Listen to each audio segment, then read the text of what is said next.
Hi, this is Steve, aka @AllAnthar on Twitter, and here are some more of my gaming vexes.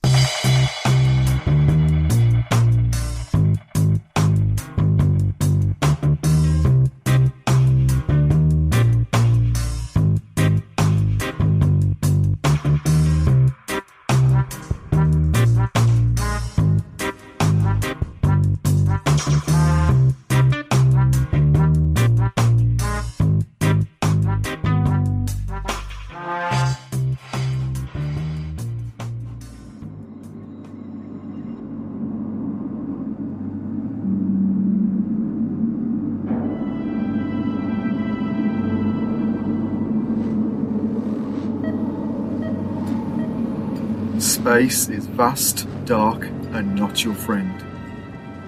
Gamma rays and neutrino bursts erupt from dying stars to cook you alive. Black holes tear you apart, and the void itself boils your blood and seizes your brain. Try to scream, and no one can hear you. Hold your breath and you rupture your lungs. Space isn't as empty as you'd think either. Its frontiers are ever expanding. Rival governments wage a cold war of aggression, while greedy corporations vie for valuable resources.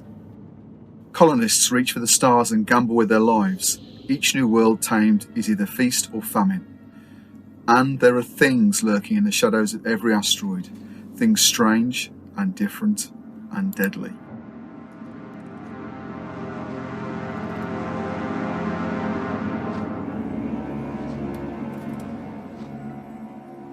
Hi, on this episode, we reflect on our experiences with Free League Publishing's Alien role-playing game.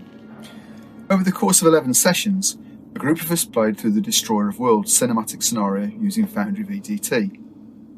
In it, an apparently straightforward mission to locate and secure a group of Marines that have gone AWOL suddenly becomes very complicated, very quickly. With that in mind, if your group are planning to play Destroyer of Worlds, there are quite a lot of spoilers in this episode, so you might want to delay listening to it until after your own playthrough. However, if you're going to GM it, you may find this episode helpful with your own game prep. If you've already played through it, I'd be very interested to hear how your experiences compare to our own, or perhaps they don't.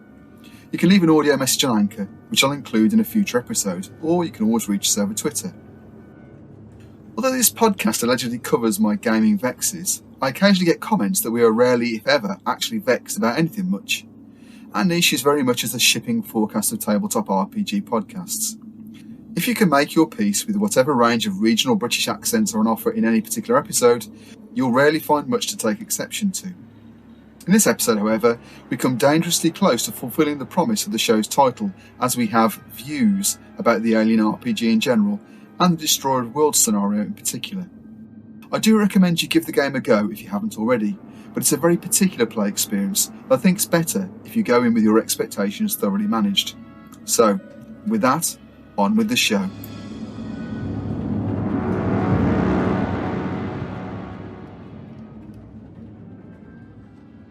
So thanks for joining this evening. And as I say, talking crap on a podcast isn't for everybody. But if we're going to talk crap on podcasts, we've got the elite podcast crap talking team here tonight in the person of Doc. What's your to say about that? I see myself as an amateur crap talker. Doc at Dr. A. Cowie on Twitter. That's not how you say it. That's not Cowie. That's the way to say it. It just makes me happy every time someone says, that. You're Dracowie. Yeah, it sounds cool. It is. It sounds cool. I'm Matt Thomas at Clownfist on Twitter. You've probably know me by reputation, which is probably not great. Hashtag stall report. Yep. Yeah, I'm that guy. Hi, I'm Neil Hopkins, also known as Thermal Satsuma on Twitter. So I got back into gaming via Grognard Files and seem to have played games with quite a few people in the last year or 18 months. And yeah, we played through, interminable, that's the wrong word. We played through quite a significant length of the Alien RPG, didn't we? So we're going to little bit of a chat through on what that was like. It's not a review. We don't do reviews. I mean, play what makes you happy. We don't mind really. But just our thoughts about the whole experience and Alien generally. So I suppose, have any of us played an Alien type game before? Because there were other previous incarnations of Alien. I think, was it Leading Edge? I think Doc's probably got it on his shelf somewhere. Leading Edge of the version, and some of us might have just done homebrew. Probably used Traveller to try and get a similar sort of effect. Have we got an experience of playing Alien before, in other systems? Yeah, we did something like that in Traveller way back when. Not entirely successfully, because again, it ends up killing everybody on the spaceship. So I suppose that's an accurate recreation of the film. But it was entirely accurate in that case. Yeah. And so, how did Traveller? It just turned into a straight out fight. I think the thing with Alien as a game is that it's got to have that horror aspect to it, and we just turned it into a straight fight, and didn't last very long. Yeah, that's a bit like the Leading Edge Aliens one, which is because it's leading edge and based on Phoenix Command. It's incredibly detailed. So you know what's happening to you in great detail when it all goes horribly wrong. But what about Mothership? We played Mothership at Grogmeat, didn't we? Yeah, that was quite alien-y. I would say it's very, very alien-y. I think when Alien the RPG came out and we looked at it, we went, blimey, they're quite similar. Probably because they're based on a similar property or a similar concept. Let's call it convergent evolution in gaming. Let's call it that. I was also going to say Mothership, which, when we did the sort of multi-table game at Grogmeat, that had very sort of strong echoes of Alien, and you can sort of see it in the rule set itself, that it comes from that kind of background. And I think we can probably reflect a little bit later on how they model stress differently, but probably with similar results. So, and we can talk about what that's like as a play experience in a one shot. Anyway, whatever. Okay, all right. So so we've played a little bit, and I think Alien itself is such a an amazing background. I think most people, with the exception of Doc, I don't think so. Doc, which of the films have you seen? Because I don't think you'd seen a lot of the newer ones, had you? Or had you? Yeah, I'd seen the first two. I haven't deliberately not. I think I've seen three, but don't remember it very well. And then there's been a whole bunch of other ones which I haven't seen, so I apologise. So I was coming into it as the ignorant. Well, to be fair, I think if you've watched Alien and Aliens, you don't need anything else, really, do you? Yeah. That's more than enough. And I mean, you could play the game obviously without any background in it at all. But I think with the Aliens RPG from Free League, I mean, they've taken real efforts to try and stitch all of the Alien films together, and they don't to touch on the novels so much, but because it's a whole load of comics and graphic novels and all sorts of stuff out there, but certainly the cinematic stuff they try to stitch together as much as possible. So I suppose in terms of the RPG itself, and let's leave the stress mechanic to the side. We will come back to that instantly, just shortly. But how well do you think that the game itself models the background, make it alien-y, if you like? Well, I think maybe it's a bit peripheral to the rule book, but the VTT that was being used was really, really good, I thought. And I think it's officially supported, isn't it, from Free League? Yeah. And they've done a brilliant job, I think, with that. It really does sort of capture the aesthetic fantastically, down to sort of flickering screens and what have you. Well, I mean, those are actually add-ons, so they're not the Free League official, if you like, but they're things that people have written. So things like the motion tracker, which sort of worked variably well in implementation. So yes, I think certainly it adds to the whole atmosphere of it. It gave you the feeling of being tracked by slightly uncertain technology and going to die because it wasn't working. So that was good. It worked well remotely, I think. We've got the idea of you're alone in the APC and you can see all your teammates on the little video displays slowly dying one by one. That certainly adds to the feeling, yeah. Yeah, but no, that's right. So in Aliens, when they've got whatever, is it Gorman, the lieutenant, and he's in there, and all the aliens, all the Marines are just panicking off one by one. Yes, and his stress is going through the roof. yeah. So maybe it's something that's better played remotely rather than face to face. I don't know. I mean, the system itself is it's the straightforward sort of mutant year zero system. So it's a dice pool mechanic roll, and essentially every 6 is success. And I think things like combat, again, it's detailed enough. I don't think it needs to be much more of that. Yeah. So when we played it, obviously we played Destroyer Destroyer of Worlds, so that's a cinematic scenario. So the idea is that you've got non-player, or pre-generated characters in that. But I think certainly reading through the rule book itself, there's a whole universe in Alien out there that we didn't explore at all. But I think having a read through it, I think you can be the evil agent of the Faceless Corporation, stiffing everyone over. You can be like the roughnecks, the guys in the bowels of spaceships, going from place to place, complaining about their terms and conditions and how their pay is not enough and that sort of thing. So, although the only game of Alien that I've played or run has been this one, so the Destroyer of Worlds pack. Have you guys played in any other games where you haven't been Marines, for example? No, I haven't, but I really do want to. I've read the rule book, and there is a really useful set of tables for generating plot hooks and jobs for your crew. So you could easily play it as a sandbox type game where you've got the worlds around you on the map, and how far you can go in your ship. You can generate a few jobs, and then maybe throw in an alien or two. Let the suspense build up, I suppose, rather than being in an all-out fight and you're all going to die. At least you've got a chance that you could survive and make some money out of it. So there's a potential you could just play a game of Alien without ever seeing any aliens. Yeah, that's a bit weird, really, isn't it? Well, it's there as part of the background, because the whole idea is that there's this space beast book that's a rumor of something horrible that's happened, and you probably heard about it, but you think, oh well, maybe that's all nonsense. So I think part of what we have to overcome when we're playing it is that we have expectations and we know what's going to happen. So if somebody's got a sore throat, or they're coughing, or they're bleeding from the eyes, you think, right, yeah, we know what's going to happen here. Normally if someone's bleeding from the eyes, that's fine. I don't know. I don't know whether you want me to. I know we're not reviewing it.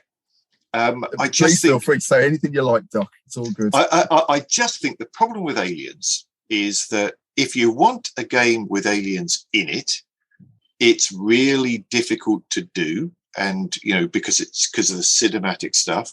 And if you don't have aliens in it, there's probably better games to do the sort of low grade, merchant, grimy, far future world in with it. And I've always found it really difficult with Alien, because I think as a one shot, I think it is, you can absolutely see the idea of spiraling down. And again, we're not talking about stress yet, but I mean, it's designed for that very specific experience, of the sort of horror, far future horror.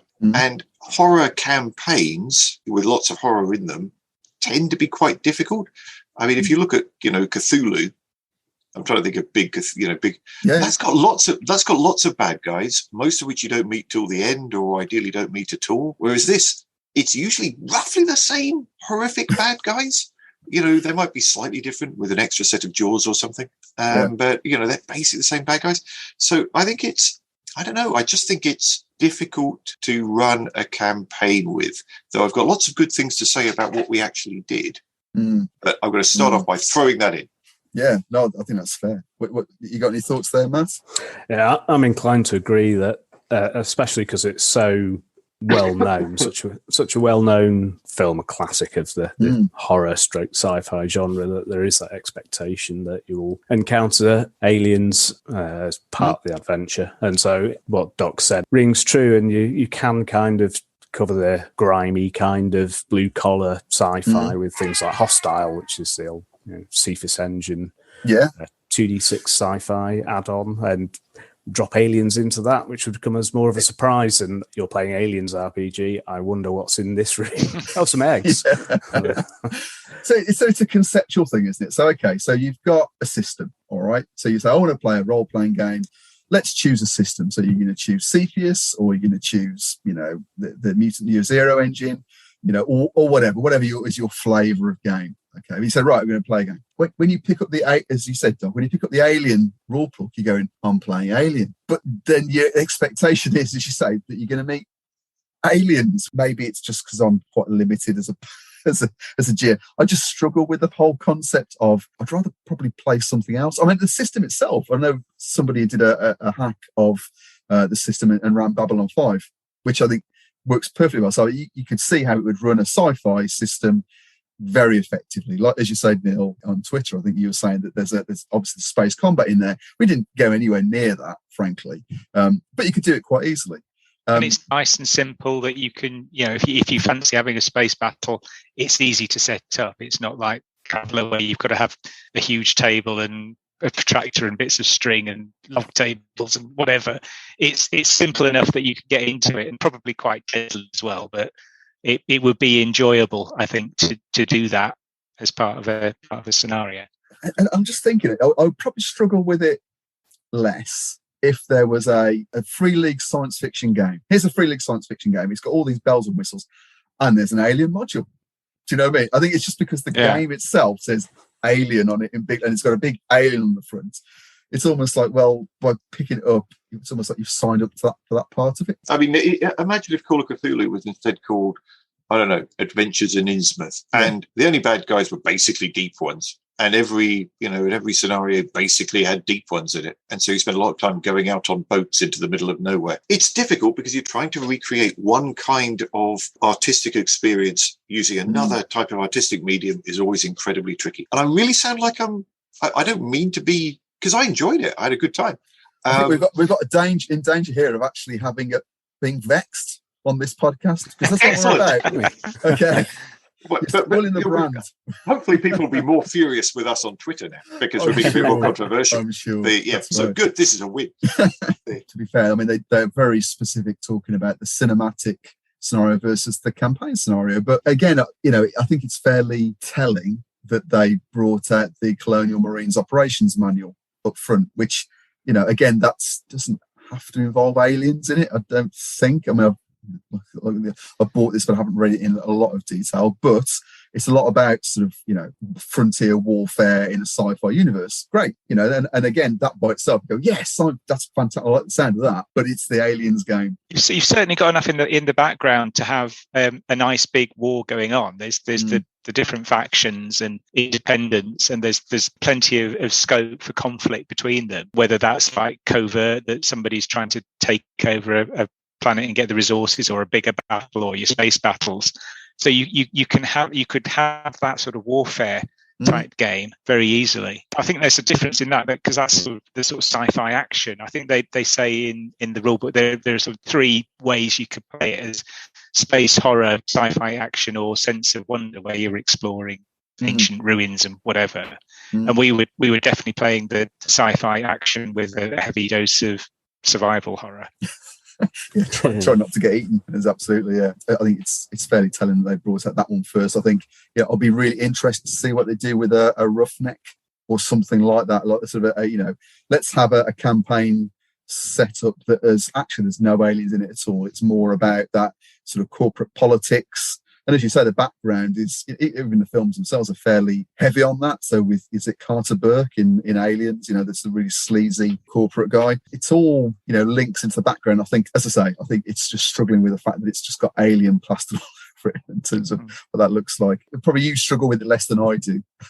And probably Doctors and Matt's probably sort of in the middle a little bit. The mechanics, I think, are fine. They work really well. I mean, I really liked in play. It was actually relatively easy. So we had a massive break. So we started playing Destroyer of Worlds, which is supposed to be a 3-session scenario. I know. I don't see how you could possibly do it. But we had a big break in the middle. But actually, when we came back to the game, we picked it up fairly well. And I think we got into it. Yeah, I think that worked. It was easy to follow what was going on, and it's not too onerous. And as you say, Foundry BTT really helped. Let's talk about stress.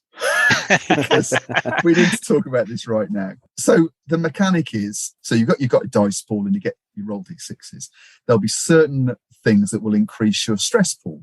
So you'll get, let's say, 1 or 2 or however many points of stress. And what that does in the game is that you roll an extra dice, which can potentially give you more 6s, so more successes. But also on those additional stress dice, you've got a little face hugger. So essentially on a 1, bad stuff happens, so you can start to panic. So has anyone played in other games of Alien? And we could probably touch on Mothership in a second, but if someone's so dark, you're nodding. So I'm assuming you've played another game of Alien that hasn't been this one. What was your experience of stress in that one? It just spirals until you're all essentially... I mean, to give you an idea, I mean, I've got two views on stress. One of them is, as you're adding stress dice, you're making your character pretty much twice as competent effectively on a tight dice pool system fairly quickly. Rather than rolling 6 dice, which is a normal competent individual, suddenly you're rolling, 10 or 11 or 12 dice. So you get, and I think without the stress dice, you feel quite incompetent quite a lot of the time. At least I did, so the stress dice are really important if you're going to actually achieve anything. But because of the way it works, because of the way it builds up, every time you roll a 1 on a stress dice, you roll on the panic table, and there's a good chance it will either add to your stress or to everybody around you. And it just adds up inexorably, which is absolutely brilliant for a single big combat. Which is big, it works really well from that point of view. It's just that anything extended, any long combat where you don't want everyone to end up running away and screaming, you end up just being absolutely buried by the stress, I find. It does feel almost inevitable. So once it starts, certainly, so obviously you played that one. I ran a one shot as well a little while back when we had exactly the same situation. Yeah, played Alien, I've not played it before, but we certainly had enough situations where it went from we felt competent and in charge of the situation to one person cracks and starts screaming, and then everybody else gets an extra panic roll and they start screaming and dropping their guns and firing all the ammo in one go. And that was that's quite a good mechanic for the resource management that we were certainly worrying about running out of ammunition very quickly. As a synthetic, obviously, I didn't suffer any stress and just stood calmly watching everyone screaming, firing everything off at once and hiding under tables. But I just wondered, actually, so Matt, because obviously, what was that experience like? Did you feel that like you were just sort of just watching a lot of the time what was going on? Certainly when it came to combat, because I wasn't really built for fighting. You weren't a combat model, were you? No, so I was a bit of a spare wheel when it came to the combats, other than one of my abilities for sacrificing myself to save other people. So on more than one occasion, I did end up sort of basically carried back in a carrier bag, just a big sack of parts and then reassembled. So, and the competence thing kind of affects you there in that you don't get that bonus of stress to your role. So when you're trying to perform some acts, although I had some pretty decent specialities, some of the more common stuff, there's just a fairly remote chance of success with some of the other roles, I think. So as the GM, essentially what I was seeing was that there were two outcomes. So there was Doc's one, which was people start freaking out, and then people either cast Sonic on the floor or running away or hiding or whatever it might be. With the alien, if it stood and looked at you enough times, then because if you haven't played Alien, what you do is you for each. And I really like this because they do have a similar mechanic in Forbidden Lands, is that when they attack, you roll a d6 for their attack type. So it could be, try and bite someone's head off, okay, which happened to Chaplin, so your synthetic Matt quite a number of times, okay? Or it could, stand and look at you and just sort of study you and increase your stress that way, or you can do a whole range of other things. And what was happening was that it would stand and watch you for a couple of rounds, and then someone would start to crack, and then it would spin out of control, right? People would, as you say, Doc, you start to roll more dice, but then all the weapons you've got are automatic weaponry, so then you'd run out of ammunition. So it was you just burning through ammunition all the time. It just seemed rubbish, really. So we changed the rules. We said, if you want to, you can just put your weapon on single shot. So it means you didn't do loads of extra damage by, if you get more successes, you could invest those in extra damage. But it just meant you weren't going through the boring thing having to run out of ammunition all the time. The weapons didn't feel chunky enough. I think in the last encounter, we knew that there were some aliens up ahead, fired grenades at them, and the grenades ended up bouncing back and doing more damage to us. They didn't even bounce back. They worked exactly as intended because of the area effect and the aliens' armor. They had absolutely no effect on the aliens at all. And even though we were outside the major, we were just in the splash zone. We just got, round to trouble. So it's, our big plan to go in there with the grenade launchers. We'd gone to the army, we got the grenade launchers. Boom, boom, boom. It was great. It was really cinematic. Only they basically grabbed the grenades, caught them, watched them blow up in their faces, amused, and then looked at us, and we cracked up again. And it was, I think the weapons, the aliens are tough. They're supposed to win. Yeah. And I think that was a problem with that scenario. Certainly in Aliens, the weapons there can cut the xenomorphs in half quite easily. Like the sentry gun, there's that famous scene in the director's cut where they've got this sentry gun firing down the hallway and the aliens just coming and getting blown to pieces, and the ammo ticks down, runs out, and then they're in trouble. But certainly, I think for this sort of cinematic Marines type game, you want to do more damage, but then have more aliens coming after you. In a blue collar game, you could just have one alien, and you're trying to fend it off with electric prods and flamethrowers, and you're probably not going to kill it, but you might just get away from it and live to fight another day. So you either have, as you say, a blue collar game with one alien, which I think would work well, but you're trying to replicate, or you are replicating the first film, and stress is a thing in that. So as you say, you freak out, and then you become a little bit more competent. Then it becomes too much, and everyone runs away and hides for a bit. Or you have a game without any aliens in at all. Now, admittedly, not all sources of stress are aliens. So being injured can cause you stress, and seeing horrible things, whatever it might be, can cause you stress. Losing your paycheck can cause you stress. So, but they're quite episodic. I don't think they're the sort of thing that would escalate rapidly out of control within a single encounter. It might be something that happens occasionally. But to your point, Doc, it might not be enough to give you the edge to make you feel competent, because if you've got enough gap, your stress will go away. So you might get 1 or 2 dice occasionally. So again, I'm not sure how it would work in that. I think you could do something like in an environmental scenario where, say, you're exploring a derelict spaceship and there's radiation there, or the air is leaking out and you're in vacuum.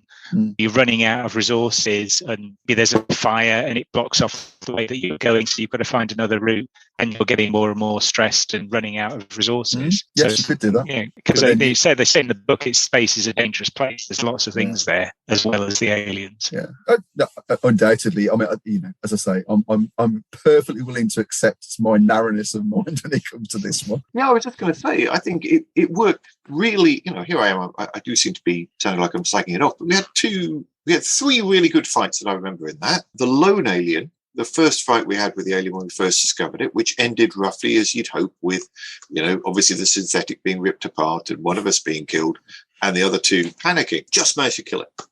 It was great. It was really exciting. It was, us against a single alien. And that was fine. The sort of alien experience, that was a good fight. Then we had the fight against the insurgents, the separatists, whatever you want to call them. And again, that was really interesting, because you suddenly thought, bloody hell, we're quite good. And, we seemed quite competent against them. And, I don't remember getting super stressed or anything. And I felt a bit like a Marine, in that fight. Yeah, definitely.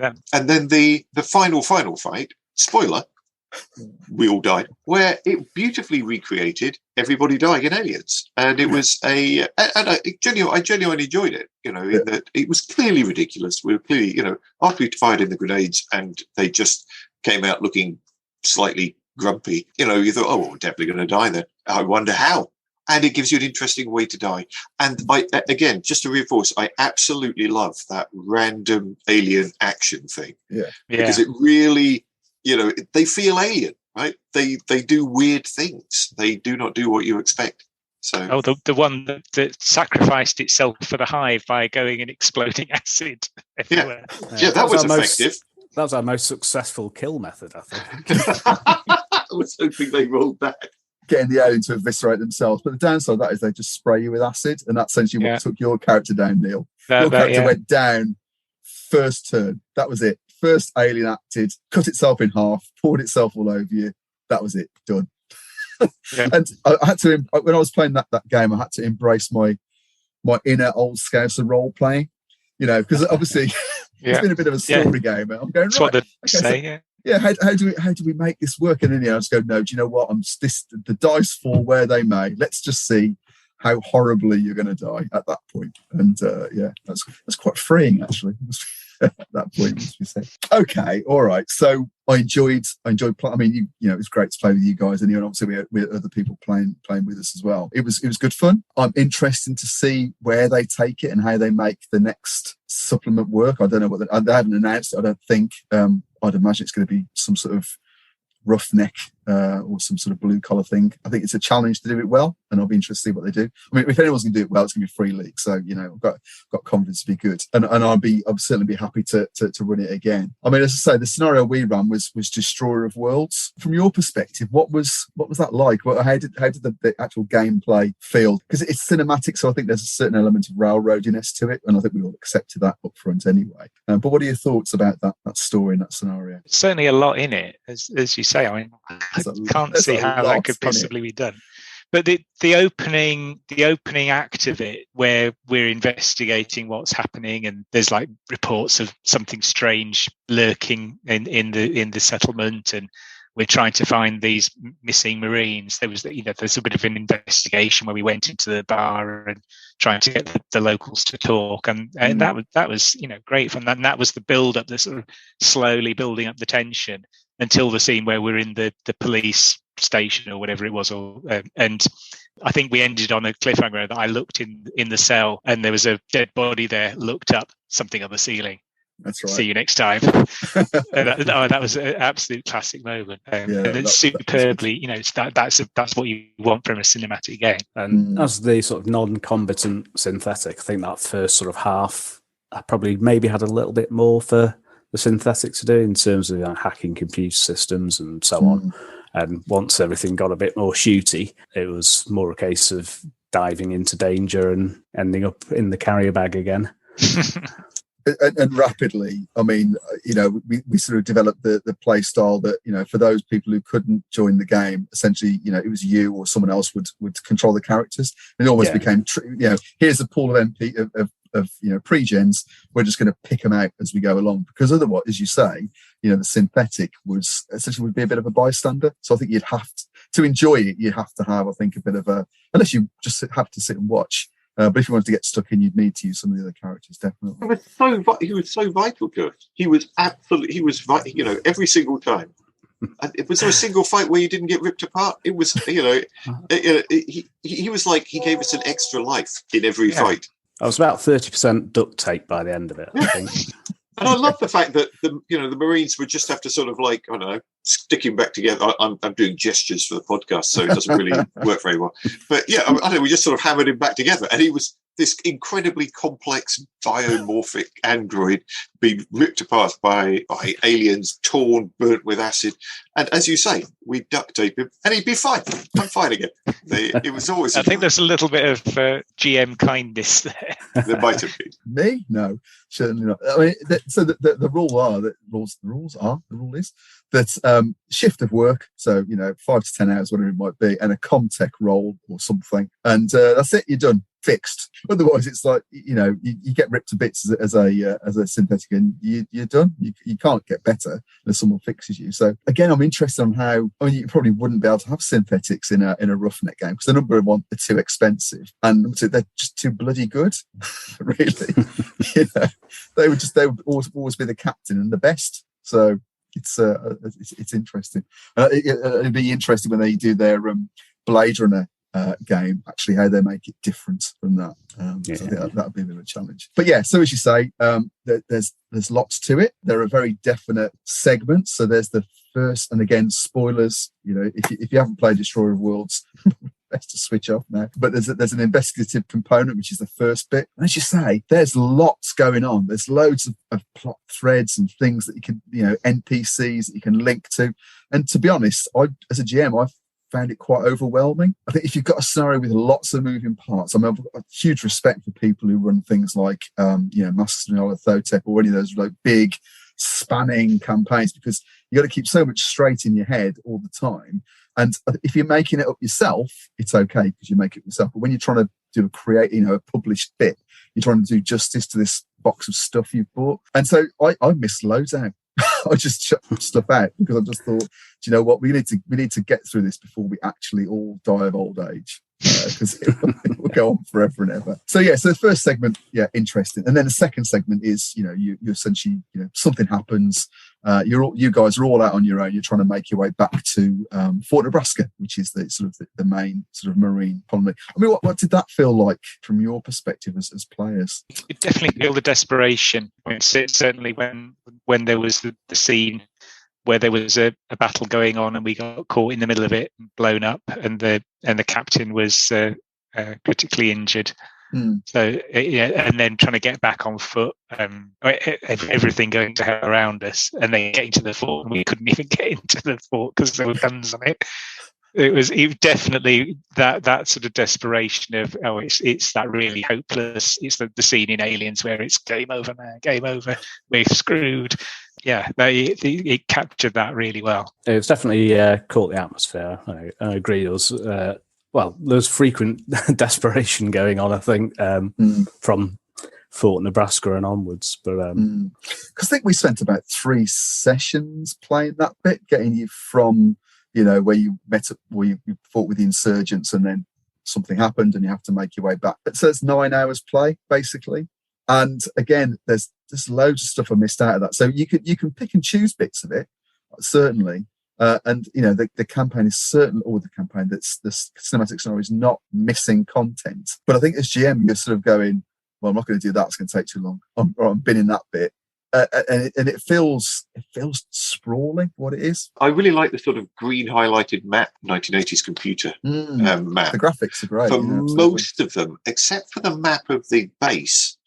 The map of the base, as you say, was just overwhelming. It was just huge and really detailed and really complicated. And just having the sort of green lines actually made it really difficult to work out what was going on it.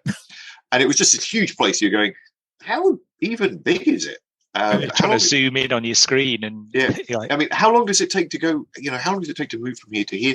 There was the same problem with all investigative scenarios, in that it's it is difficult to do investigative scenarios. Everyone's got different levels of tolerance for investigation. It's incredibly rare you get everybody is exactly as interested in investigating as everybody else. I think we were a good group, but normally there's somebody in the corner just rolling his eyes, saying, "Just give me a shout when something interesting happens." Maybe that's just people I play with. Maybe it's me. I don't know. So you got the bit of the investigation thing, and actually it was fine.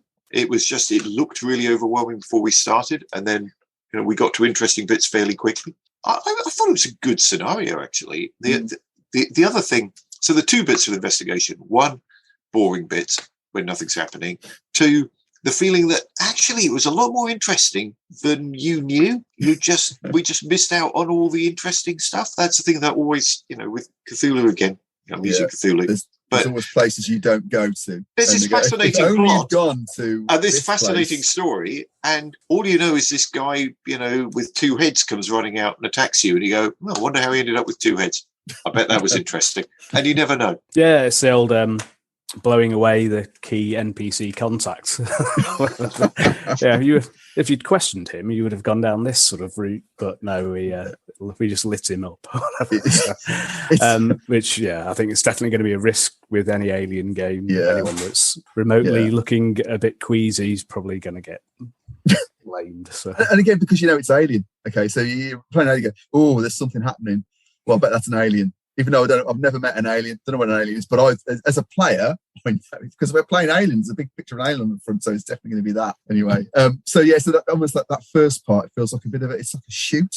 So it's almost like we're going to we're going to go down the ship now, which then gets you to the next bit, and it's a bit of a travelogue. You're wandering around, meeting horrible things, terrible things happening, firing squads and whatever. And there's lots of opportunity for player character mayhem in there, which you guys took thorough advantage of, and that's what it's all about, really. And then the last bit, when you get to Fort Nebraska itself, and you're trying to sort of get off the planet, I just felt like it had to keep hammering home, and this was nothing to do with that you as a play group. It was, this is what you need to do. You need to get off the planet. You need to get off the planet, and this is how you get off the planet. Because I think if I hadn't just told you that, you'd have spent, what are we going to do? Because as you say, it's huge, and the Fort Nebraska is a huge place, and there's lots going on, and it's a dungeon crawl. Point, isn't it? It's like, go here, pull that switch, go all the other end of the base, press that button, go all the way back to where you were, and toggle that dial. That did annoy me. That you had to go all the way in one direction, then all the way in the other direction, then all the way back again. You know what? That I can see that work, but if that had been in a sort of like Half-Life video game, for the many youngsters listening, that was a video game in the olden days. Probably not a problem with your demographics, Steve. Unlikely. But Imagine having to do that back, up, down. I mean, I know people used to do it because they couldn't be asked to, design, multiple floors. So they just have you going back and forth over the same floor again. It was a classic problem in the 90s for, these things. And it just felt a bit like that for me. And it could have been quite, sorry, Matt, it could have been quite strict in as much as, because it does talk about actually you can move in a certain amount in a turn, you can move this many zones, so if you wanted to do it as like a dungeon crawler thing, and they were like encounter tables, but I'm just thinking, what aliens do, so they come out and they bite you. So I could torment you with different aliens to come and do the same things to you. But I thought, it felt like it was the worst type of random encounter table. It's just a random encounter. It doesn't do anything. It just annoys the players and gets in the way. That's how it felt to me. Well, the other aspect, again, being alien and knowing the background is, should we go into this direction, this room, or round that wing? Nope. It's got that resin on the walls. I'll give that one a miss. Yeah, stay clear of that completely. I mean, just don't go down the east wing at all. So there was plenty of that. I mean, the acid tests for me, the acid blood test for me was it fun overall? And it was, but I don't know if that was more the party and everyone just taking it in the spirit, but also the adventure, like you say, it's probably going to be a lot different from blue collar sort of or colonial marine type stuff. I thought it was really interesting because, again, inevitably I compare it with Forbidden Lands because that's obviously a free league system. I played that, and that is all about sort of resource management and only roll when you have to, and it's proper old school. In so terrible things can happen. You can just die of starvation or run out of torches, and terrible things happen in a dark place, And we sort of got closest to that, I think, when you got to a certain point when there's a lot of radiation, and I was making you roll for radiation points and oxygen and things. And it's almost like, because the whole area is flooded with radiation, if you don't do that, then you might as well not have the radiation there. And it felt like we're doing a lot of resource management, but actually we don't want this in this game. And again, probably that may be our group, but it was weird. Okay, my view is, as I'm thinking through, is it was weird shifts of tone and speed through the scenarios. It was like investigate, get back to the base, a bit of traveling around. Then it was, quick move around the base, get the stuff, and then slow down and track your oxygen usage, and then go fast again. It just felt like it was a bit jarring in terms of the. I thought that worked really well. I mean, I think the first time we went through the irradiated section, it was really nerve-wracking because we could see the resource ticking away, and the back suits got damaged, and so people running out of oxygen, and we were through their relief, and we had to go back there to set the timer on the atomic weapons. And it was like, oh God, not again. Yeah.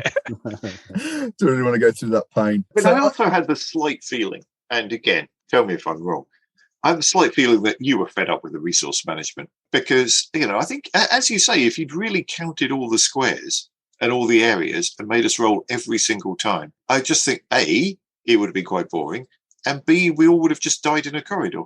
Which is pretty much what I was concerned about. So I think it was quite difficult for you, because you don't want us all to just die in a corridor because that's not much fun. On the other hand, I mean, as Neil says, I think it did give the impression of, you can see it does add a sort of new level of stress. So I think you pulled it off. I think you managed to do it without it being annoying. And my character picked up a whole bunch of oxygen things rather than picking up ammo. So there you go. It worked. For resource management. Well, that's kind of where the story points were really critically useful as well, because they got chucked around fairly readily towards the end. Yeah, so in cinematic scenarios, rather than having experience points, because your characters don't get any better, but as Matt says, what you do is you have a story point. So even if your character dies, the story point belongs to the player. So even if your character dies, you can then use that with your next character. I mean, I will say there weren't enough pre-gens, to really get the flavour. In fact, I had a queue of them that was almost like waiting around the corner. So if enough of you had died, they would have like trooped around the corner and you'd have picked those up. But it just felt like, okay, it's meat for the meat grinder. But again, that's if all we're doing is mincing characters, I think you're right, Matt. I really enjoyed it, and I think it was great fun. It was very instructive for me as a GM, in terms of the type of game I like. I think Alien's got a lot of positive points. I think there are some things that you need to overcome, and things. I think a lot of it's around player expectation as well. I think you need to have the right group the people who I think we did have the right group of people. So we had James Raven, and also we had Paul Baldwin on Twitter, and who played with us. So it was great fun. I think it's one that's been ticked off my list of games that I need to play. Whether I'll revisit it again soon, I don't know. I think I'm more excited about playing Babylon 5 with it, to be honest, which is pretty cool. But okay, so what about you guys? I mean, would you revisit Alien again as an RPG? Would you revisit that as a Marine in a cinematic scenario, or have you done that now? Oh, I think I definitely want to do a blue collar game of some sort. Yeah, same. I think I'd like to see it as as a non-synthetic, but maybe just a roughneck or some kind of corporate grunt working on a rig somewhere, just to see corporate intrigue or something non-alien. If I saw it as a one-off at a convention, I probably wouldn't go for it, because I think I've done that particular thing. I think, as I said before, if I was going to do a blue collar, space campaign, I'm not sure I would set it in the Aliens universe, and I'm not sure I would use that rule set. But, again, it's perfectly competent. But like so many role-playing games, you've got a few, it just doesn't matter. If you're playing with good, with good people and things, you'll have a good. So, if I ended up playing a campaign, I'd really enjoy it. Yeah. I think is what I would say. But I think it'd be interesting to see how it works. And as I say, even when the Roughneck manual comes out, I'll probably just pinch stuff and I'll run it in The Expanse or Babylon 5 or whatever, because then I think it's a much more open setup. I mean, I think interesting, there's obviously a massive appetite for this sort of game, because, I mean, Aliens is an Alien. The whole property is very popular. The RPG, gone gangbusters. Mothership has just made, $52 quintillion on Kickstarter, and I've backed it. So I don't know whether the play experience will be different for Mothership as for Alien. I think interestingly in Mothership they've toned down their stress chart or their panic chart, whatever. Because it was absolutely ridiculous. It was absolutely ridiculous. And Grogmeat, like 2/3 of the characters died of heart attacks in Mothership. It was mad. It was. I had a character who turned up. The first character died of a heart attack. New one turned up. Within about 17 minutes of real time, that one died of a heart attack too. And you're going, this, I don't know. This is a cardiovascular disaster game. They're obviously taking far too much fat. Absolutely. In their diet. So I don't think. I think the stress in this one works better than it did in Mothership. Yeah, I haven't, fair disclosure, I haven't played the revised version, because they've spent a lot of work, on play testing and revising it based on player feedback. So I think it'd be interesting to see what's different. So Alien, we enjoyed it. It was good fun. We think probably we've done the marine side of it. We've squeezed all the juice out of that, or the acid blood out of that side of things. We think there's a lot of potential for other things, and I'm keen to see what comes out in future and how they handle that. Okay, I think we're done in that case. Any final words before we sign off? I mean, just thank you very much for setting it up on Foundry and running it for us, because it was a great experience. Yeah, really great enjoyed experience. It. Yeah, I enjoyed it. It was good fun. Thanks to you and the other players. I thought it was great fun. Yeah, and I think definitely one of the highlights of this year in gaming for me. I think we're revisiting some of the horror. I think a lot of us are playing Merkburgia, aren't we, in 2022? So we're not content with that level of horror and player character demise. We're going to do that all over again. So obviously an appetite for it. All right, okay. Cheers, guys. Very much, Steve. I think take it easy, and thanks very much for taking part. All right. Yeah, thanks a lot. Cheers, guys. Thanks, guys. Bye. Bye.